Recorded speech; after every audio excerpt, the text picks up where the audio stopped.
શું તમે ક્યારેય વિચાર્યું છે કે જ્યારે આ નશ્વર દેહમાંથી શ્વાસ અટકી જાય અને આંખો હંમેશ માટે મીચાઈ જાય ત્યારે ખરેખર શું થાય છે? કલ્પના કરો, એક આત્મા પોતાના જ શરીરને જમીન પર પડેલું જુએ છે. તે પોતાના સ્વજનોને રડતા સાંભળે છે, તેમને અડવાનો કે બોલાવવાનો પ્રયત્ન કરે છે, પણ અફસોસ કોઈ તેને જોઈ શકતું નથી કે સાંભળી શકતું નથી. ગરુડ પુરાણ અનુસાર આ તો માત્ર શરૂઆત છે એક લાંબી અને અત્યંત રહસ્યમય 47 દિવસની સફરની. આજે આપણે જાણીશું મૃત્યુ પછીના એ માર્ગ વિશે જેની કલ્પના માત્રથી રૂવાડા ઊભા થઈ જાય છે. જ્યારે મૃત્યુનો સમય નજીક આવે છે ત્યારે વ્યક્તિની વાણી જતી રહે છે. તેને આસપાસ યમરાજના 2 ભયાનક દૂતો દેખાવા લાગે છે. આ દૂતો આત્માને પકડીને ક્ષણભરમાં યમલોક લઈ જાય છે.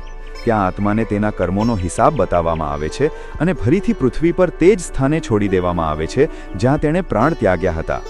આગામી 13 દિવસ સુધી આત્મા પોતાના ઘરની આસપાસ જ ભમે છે. આ સમય દરમિયાન પરિવાર દ્વારા કરવામાં આવતું પિંડદાન એ આત્મા માટે ખોરાક સમાન છે.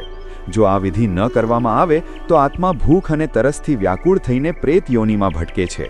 અને જેવો 13મો દિવસ પૂરો થાય છે, યમદૂતો ફરી આવે છે અને શરૂ થાય છે આત્માની અસલી અને કઠિન મુસાફરી. આ મુસાફરી નાની સૂની નથી, તે 86,000 યોજન લાંબી છે, જેને પૂરી કરતા આત્માને પૂરા 47 દિવસ લાગે છે. આ રસ્તામાં કોઈ છાંયડો નથી, કોઈ આરામ નથી, બસ સતત ચાલવાનું હોય છે. આ માર્ગમાં 16 જેટલા અલગ અલગ નગરો આવે છે. આ દરેક નગરમાં આત્માએ તેના પાપોના આધારે અલગ અલગ સજાઓ ભોગવવી પડે છે. પણ આ મુસાફરીનો સૌથી ભયાનક પડાવ હજી બાકી છે અને એ છે વૈતરણી નદી. 100 યોજન લાંબી આ નદી પાણીથી નહીં પણ ગંદા લોહી, પરુ, હાડકાં અને માંસથી ભરેલી છે. તેમાં ભયાનક મગર અને ઝેરી જીવજંતુઓ આત્માને કરડે છે. પણ યાદ રાખજો, જે લોકોએ જીવતા ગૌદાન કર્યું હોય છે તેમના માટે આ નદી પાર કરવા સ્વયં ગાય પ્રગટ થાય છે.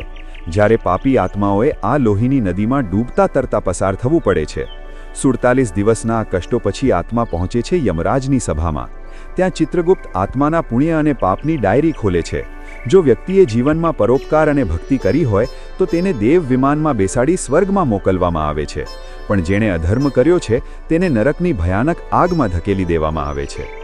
મિત્રો, ગરુડ પુરાણની આ કથા આપણને ડરાવવા માટે નથી, પણ એ સમજાવવા માટે છે કે આપણો દરેક શ્વાસ કિંમતી છે.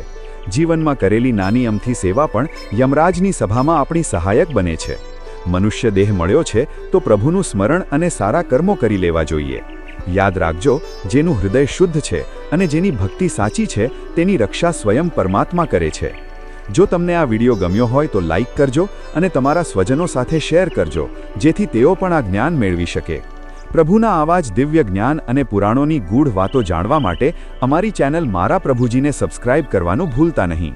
તમારા મનમાં કોઈ પ્રશ્ન હોય તો કોમેન્ટમાં જરૂર લખજો. અંતમાં બસ એટલું જ કહીશ, જય શ્રી કૃષ્ણ.